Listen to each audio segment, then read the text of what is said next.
नमस्कार, एक बार फिर से स्वागत है इंडस कोचिंग क्लासेस में। और हम लोग बेटा जब प्रैक्टिस सेशन में आगे बढ़ रहे तो इसकी 3 क्लासें हम लोगों ने कर ली है। यदि आपने वो पिछली क्लासें नहीं देखी हैं तो जाइए चैनल की प्लेलिस्ट में देखिए, चैनल को शेयर, सब्सक्राइब और लाइक करिए। ठीक है बेटा। अच्छा, सबसे खास बात ये थी कि हम लोगों ने कहा सर अब जो पढ़ेंगे ना उसे प्रैक्टिस कैसे करेंगे, वो भी प्रीवियस ईयर क्वेश्चंस। तो आज हम लोग फिर से शुरू करते हैं अपने इंडस कंपटीशन क्लासेस में। किसके बारे में सर? कॉन्स्टिट्यूशन की प्रैक्टिस के संदर्भ में क्या है PYQ, यानी क्या है तो प्रीवियस ईयर क्वेश्चंस की भरमार होगी। और इस बार जो हम पढ़ने जा रहे हैं उसका नाम क्या है तो हम लोग कहेंगे सर पार्ट 4। इस बार जो हम पढ़ने जाएंगे उसका नाम क्या है तो याद रखेंगे, उसका नाम है सर पार्ट 4। और हम लोग उसी पार्ट 4 में बढ़ जाते हैं बेटा आगे, और आगे बढ़कर अपने सवालों की कर देते हैं शुरू। ठीक है, तो पहला सवाल है भारत के संविधान में अनुसूचियों की संख्या। भारत के संविधान में अनुसूचियों की संख्या कितनी है? तो हम लोग कहेंगे सर वर्तमान भारत के संविधान में, प्रेजेंट कॉन्स्टिट्यूशन में कितनी है तो हम लोग कहेंगे सर 12। लेकिन मूल संविधान में इनकी संख्या कितनी थी तो बेटा याद रखेंगे, मूल संविधान में इनकी संख्या थी 8। पहली बात तो यहाँ तक होना चाहिए, यहाँ तक क्लियर है। ठीक है सर। अच्छा, याद रखेंगे कौन कौन सी बढ़ी 9वीं अनुसूची, कौन सी बढ़ी 10वीं अनुसूची, कौन सी बढ़ी 11वीं अनुसूची और कौन सी बढ़ी 12वीं। आगे हम लोग पढ़ेंगे जहाँ 9वीं अनुसूची आप पढ़ा चुके हैं आप लोगों को।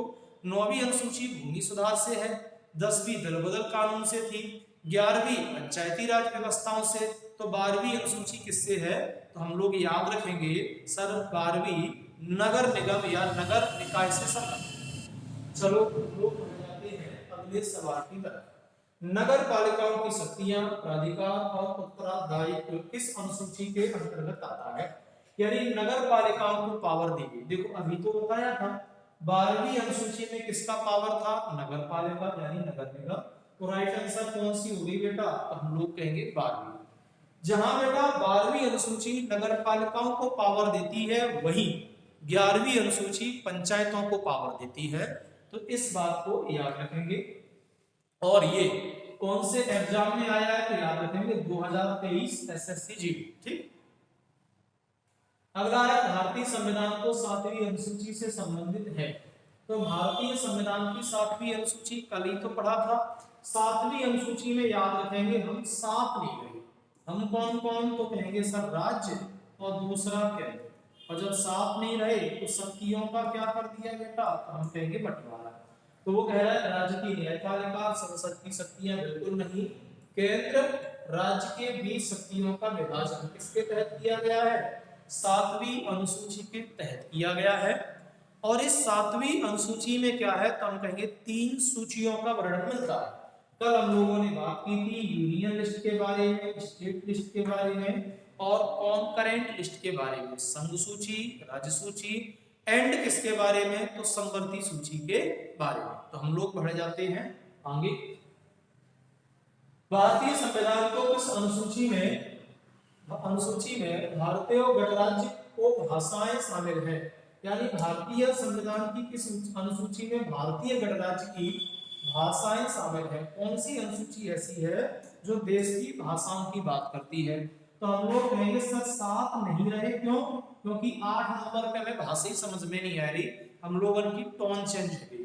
तो याद रखेंगे बेटा 8वीं अनुसूची संवैधानिक भाषाओं की बात करती है और मूल संविधान में 14 भाषाओं को दर्जा मिला। आजकल कितनी है बेटा तो हम लोग कहेंगे वर्तमान में 22 भाषा है। आगे पढ़ेंगे सर कितनी भाषाएं बढ़ चुकी हैं तो 14 से 22 जाने के लिए 8। और हम लोग आगे पढ़ेंगे कि सबसे पहले सिंधी भाषा जोड़ी गई तो 14 और एक कौन सी थी 15।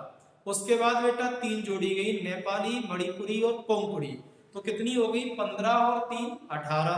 इसके बाद 4 जोड़ी गई बोडो, डोंगरी, मैथिली और संताली। इसलिए वर्तमान में कितनी भाषाएं तो हम लोग कहेंगे सर 22 भाषाएं। कितनी है बेटा तो हम लोग कहेंगे सर 22 भाषाएं हैं।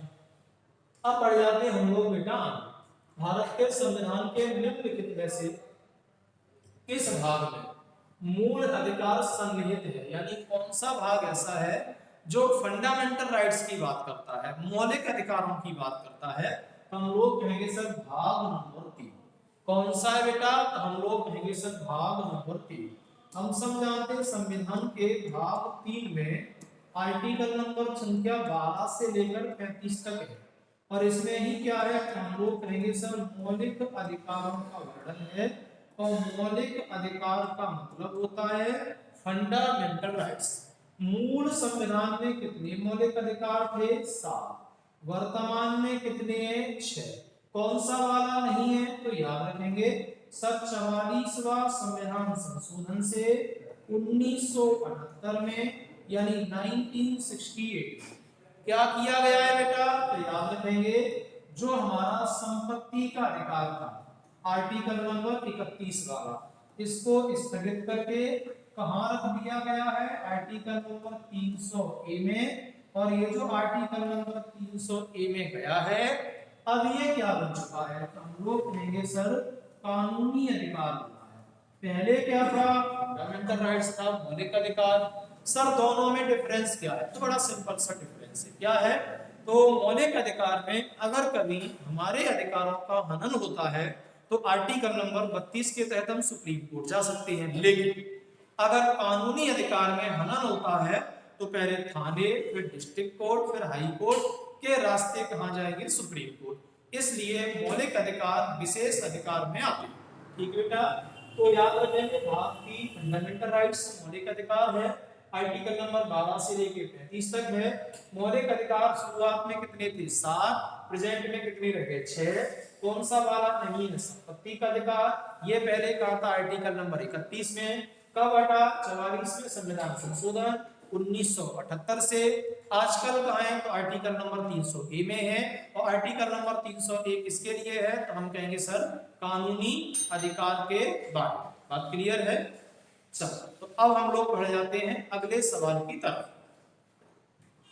अगला सवाल है आपकी स्क्रीन पर, भारतीय संविधान में कितने मौलिक कर्तव्यों का उल्लेख किया गया है? मई 2022 के अनुसार, यानी मई 2022 तक कितने हमें फंडामेंटल ड्यूटीज देखने को मिलेगी, यानी मौलिक कर्तव्य देखने को मिलेंगे।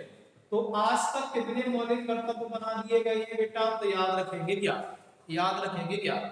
हम पूछ रहे हैं सर मूल संविधान में कितने थे? मूल संविधान का मतलब होता है जब बना था 26 नवंबर 1949। तो मूल संविधान में मौलिक कर्तव्य थे बेटा 0। ठीक, इसके बाद क्या हुआ? तो हम लोग कहेंगे सर 42वां संविधान संशोधन किया गया, और ये कब किया गया? 1976। कब किया गया? 1976। और 42वें संविधान संशोधन 1976 के द्वारा यहाँ पर एक नया काम हो चुका है, और वो क्या है? तो हम कहेंगे सर संविधान में भाग 4 का पॉइंट नंबर ए जुड़ा, आर्टिकल नंबर 51 ए जुड़ा, और 10 मौलिक कर्तव्य जोड़े। तो कितने जोड़े गए? 10। लेकिन बाद में होता क्या है बेटा? तो याद रखेंगे 86वां संविधान संशोधन, और ये भी कब? 2002 में, और इसमें कौन सा जुड़ा? 11। तो अगर ये पूछे कि मूल संविधान में मौलिक कर्तव्य, तो कहेंगे 0। मौलिक कर्तव्य को शुरुआत में कितना जोड़ा गया? तो कहेंगे 10। और वर्तमान में मौलिक कर्तव्यों की संख्या कितनी है? 11। कहां से लिए गए? रूस नाम के देश से। तो याद रखेंगे रूस के संविधान से। और कौन कह रहा था? तो हम कहेंगे सरदार स्वर्ण सिंह समिति की सिफारिश। किनकी सिफारिश पर? सरदार स्वर्ण सिंह समिति की सिफारिश पर लिए। अब हम लोग बढ़ जाते हैं आगे और अगले सवाल की तरफ। ठीक है बेटा, अगर यहां तक प्रॉब्लम नहीं है तो एक बार लाइक करिए और आगे। निम्नलिखित में से कौन सा कर्तव्य भारतीय संविधान में 42वें संशोधन द्वारा नहीं जोड़ा गया? कौन सी ऐसी बात है जो 42वें संविधान संशोधन से नहीं जुड़ी? हम सब जानते हैं 42 अमेंडमेंट को भारत का मिनी कॉन्स्टिट्यूशन कहा जाता है, मिनी संविधान कहा जाता है। बहुत सारे बदलाव किए इंदिरा गांधी सरकार ने किए। कौन सा नहीं है? तो पूछ रहा है। पहला नंबर ऑप्शन है ए कह रहा है भारत की प्रभुता, एकता, अखंडता की रक्षा करें और उसे अक्षुण्ण रखना। बिल्कुल सही बात है। क्यों? क्योंकि ये मौलिक कर्तव्य के अंतर्गत आता है। और अभी हमने देखा था सर मौलिक कर्तव्य जुड़ा था 42वें संविधान संशोधन से। पहला तो है 6 से 14 वर्ष की आयु के बीच के बच्चे के प्रतिभागी को शिक्षा के अवसर प्रदान करे। ये तो नहीं है बेटा, क्योंकि ये 11वां मौलिक कर्तव्य है और 11वां मौलिक कर्तव्य था 86वें संविधान संशोधन 2002। तो वो कह रहे हैं कौन सा नहीं है, यही नहीं है। तीसरा कौन सा था, देश की सांस्कृतिक संस्कृति की गौरवशाली परंपरा का महत्व समझना और इसे निश्चित बनाए रखना, बिल्कुल है। सार्वजनिक संपत्ति की रक्षा करना, हिंसा से दूर रहना। तो देखो है ये चारों ही हमारे मौलिक कर्तव्य हैं। लेकिन ये वाला आया कब है बेटा, तो 86वें संविधान संशोधन 2002 में, और बाकी बचे हुए 3 जो है ना वो 10 मौलिक कर्तव्य का हिस्सा। बात क्लियर है? ठीक है सर। तो अब हम लोग बढ़ जाते आगे। इसलिए हमारा राइट आंसर है बी। क्यों? क्योंकि कौन सा नहीं जोड़ा गया ये पूछा गया है। ठीक। तो अगला सवाल है आपकी स्क्रीन पर।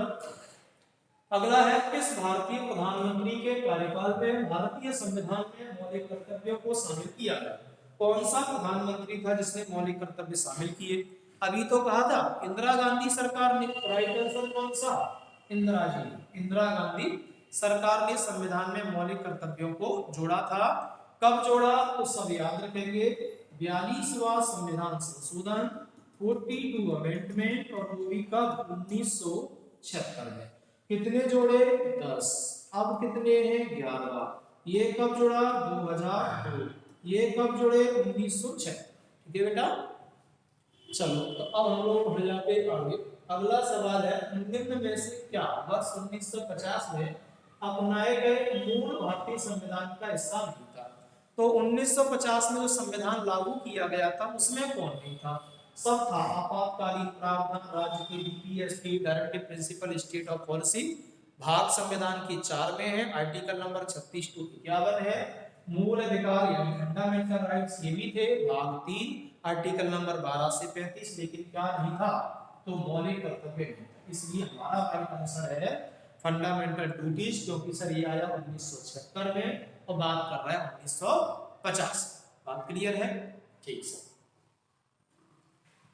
भारत के सर्वोच्च न्यायालय का उद्घाटन कब किया गया? भारत में सुप्रीम कोर्ट का उद्घाटन कब हुआ? तो याद रखेंगे राइट आंसर है 28 जनवरी 1950। 28 जनवरी 1950 भारत के पहले जो सीजेआई थे वो कौन थे? तो याद रखेंगे हीरालाल जेका। कौन थे? हीरालाल जेका। ठीक है बेटा। हम सब जानते हैं भारत में सबसे पहले 1773 में रेगुलेटिंग एक्ट के तहत पहली बार कलकत्ता में 74 में पहला न्यायालय खोला गया जिसके मुख्य न्यायाधीश एलिजा इम्पे थे।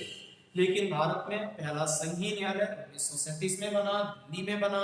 सुप्रीम नहीं था क्योंकि इसके खिलाफ ब्रिटेन की प्रीवी काउंसिल में अपील का प्रावधान था। 28 जनवरी 1950 को हमने सुप्रीम कोर्ट को सुप्रीम बनाया और ये सुप्रीम बना। और कौन सा आर्टिकल है? तो याद रखेंगे संविधान का आर्टिकल नंबर 124। कौन सा है? 124।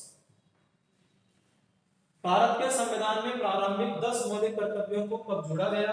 तो 10 मौलिक कर्तव्य कब जोड़े गए? अभी तो बताया था 1976।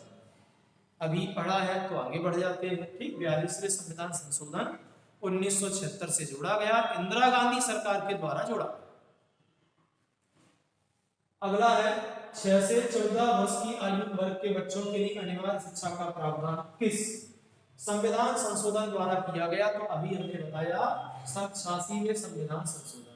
और 86वें संविधान संशोधन के द्वारा ही हम लोगों ने 3 जगह फेरबदल किया था। एक आर्टिकल नंबर 21 का पॉइंट नंबर ए जोड़ा, दूसरा आर्टिकल नंबर 45 और तीसरा आर्टिकल नंबर 51 ए का पॉइंट नंबर 11। जहां 21 में कहता है प्राणदायक स्वतंत्रता के अंतर्गत अब 6 से 14 साल के बच्चे का प्राथमिक शिक्षा लेना मौलिक अधिकार है। वहीं 45 में कहा राज्यों का कर्तव्य है कि लोगों को शिक्षा से जोड़ा जाए। और वहीं 51 के 11वें पॉइंट में लिखा माता पिता या संरक्षक का कर्तव्य है कि वो 6 से 14 वर्ष के बच्चे को प्राथमिक शिक्षा उपलब्ध करवाएं यानी मुहैया करवाएं। ठीक। भारतीय संविधान में मूल कर्तव्य किस देश के संविधान से संग्रहित हैं, किस देश के संविधान से लिए गए? तो मूल कर्तव्य हमने लिए हैं बेटा रूस से। किससे लिए हैं? अब रूस। पहले नाम क्या था? यूएसएसआर। अब यूएसएसआर 1991 में चेंज होकर रूस बन गया है। बस इसे बोलते थे संयुक्त, सॉरी इसे बोलते थे सोवियत संघ, सोवियत संघ। ठीक। निम्नलिखित में से किसने संवैधानिक उपचार के अधिकार को संविधान की आत्मा कहा? एक ही बंदा है जिसका नाम क्या है? बी आर अम्बेडकर के द्वारा आर्टिकल नंबर 32 को यानी संवैधानिक उपचारों को संविधान की आत्मा कहा गया, क्योंकि आर्टिकल नंबर 32 मौलिक अधिकारों के लिए गारंटी देता है कि वो आपको मिलेंगे। यदि आपके मौलिक अधिकारों का हनन हुआ है तो आर्टिकल नंबर 32 के तहत सुप्रीम कोर्ट 5 तरह की रिट जारी कर सकता है। अतः संविधान में लिखे मौलिक कर्तव्य के मौलिक अधिकार केवल कहने को नहीं है, ये आपको दिए जाएंगे। ये आपकी अंदर आत्मा की तरह आवाज देता है article number 32। Right answer B R Ambedkar. मौलिक कर्तव्यों की कौन सी उपधारा स्वतंत्रता के लिए हमारे राष्ट्रीय आंदोलन को प्रेरित करने वाले उच्च आदर्शों को हृदय में संजोकर रखें, उनका पालन करें? यानी हमारा मौलिक कर्तव्य है और दूसरे नंबर का है। अच्छा दूसरा है तो भी मौलिक कर्तव्य का वर्णन का है आर्टिकल नंबर 51 की ए में। तो उपधारा कौन सी है? पहला क्या कहता है? हम संविधान का पालन करें, राष्ट्रीय ध्वज, राष्ट्रीय गान और इन सब का क्या करें बेटा? सम्मान। दूसरा क्या कहता है? तो दूसरा कहता है कि राष्ट्रीय आंदोलन को प्रेरित करने वाले लोगों को हृदय में संजोकर रखें। जैसे महात्मा गांधी, सुखदेव, राजगुरु, भगत सिंह, इन सारे लोगों ने हमारे राष्ट्रीय आंदोलन में महत्वपूर्ण भूमिका निभाई और आज हम इन सब लोगों की पूजा करते हैं।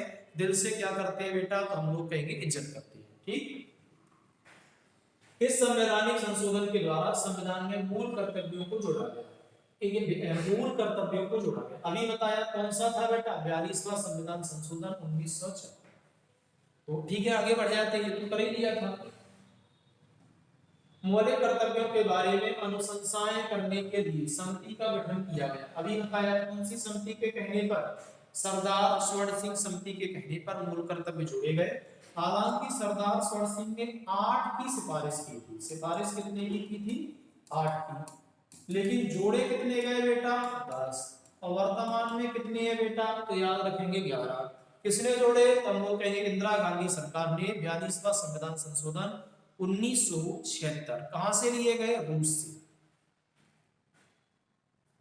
किस संविधान संशोधन अधिनियम को पारित होने के बाद अब 6 मौलिक अधिकार रहे हैं? कौन सा संविधान संशोधन के बाद हमारा एक मौलिक अधिकार खत्म किया? अभी बताया था कुछ समय पहले ही शुरुआत के वीडियो में ही कि हमारा संपत्ति का अधिकार 44वें संविधान संशोधन 1978 से स्थगित कर दिया, आर्टिकल नंबर 300 ए में रख दिया है। तो राइट आंसर कौन सा है? 44वां संविधान संशोधन 1978। तो अब कितने मौलिक अधिकार बचे? केवल 6। पहले कितने थे बेटा? 7।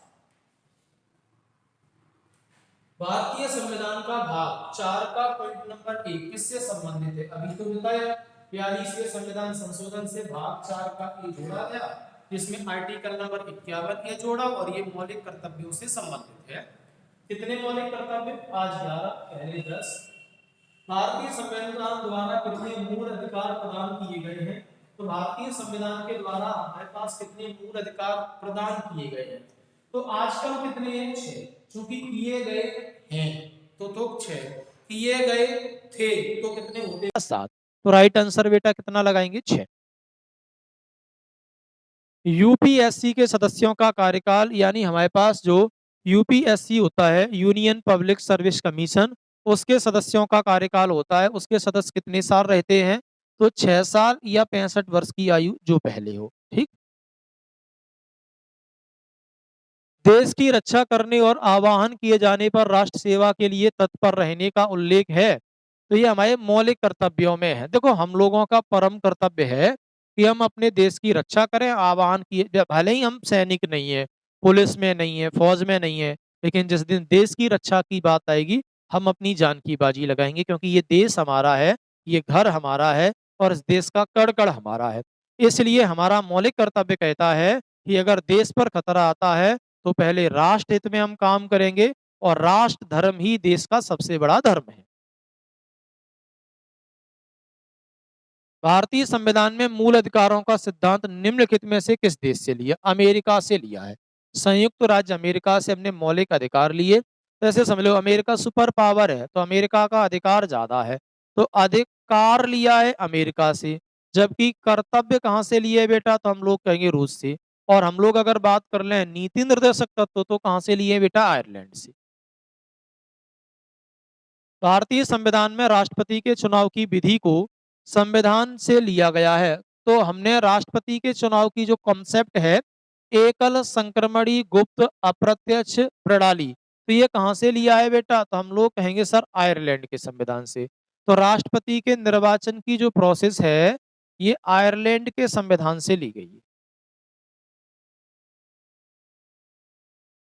हमारे अगला लिखा है भारत में आपातकाल की उद्घोषणा केवल डॉट डॉट ही कर सकता है, केवल राष्ट्रपति। हम सब जानते हैं देश का राजा राष्ट्रपति होता है। और इसे क्या है बेटा? तो हम लोग कहेंगे सैनिक अधिकार दिए हैं। देश का राष्ट्रपति सुप्रीम कमांडर ऑफ इंडिया होता है, तीनों सेनाओं का सेनापति। आपातकाल, युद्ध और शांति तीनों की घोषणा का अधिकार केवल राष्ट्रपति को है। प्रधानमंत्री तो राष्ट्रपति का क्या है? सलाहकार है।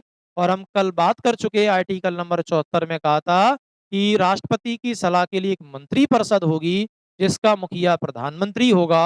और आगे कहा गया कि प्रधानमंत्री की नियुक्ति राष्ट्रपति करेगा, अन्य मंत्रियों की नियुक्ति राष्ट्रपति प्रधानमंत्री की सलाह पर करेगा। ये आर्टिकल नंबर 75 में। ठीक है, बचे हुए सवाल आगे की क्लास में आप जुड़ जाइए। पर डे 7 से 8 कल या परसों से आपकी हम लोग कहेंगे सर कंसेप्ट वाली सब्जेक्ट वाली क्लासें भी होंगी। तो आप एक बार चैनल को शेयर करें, लाइक करें।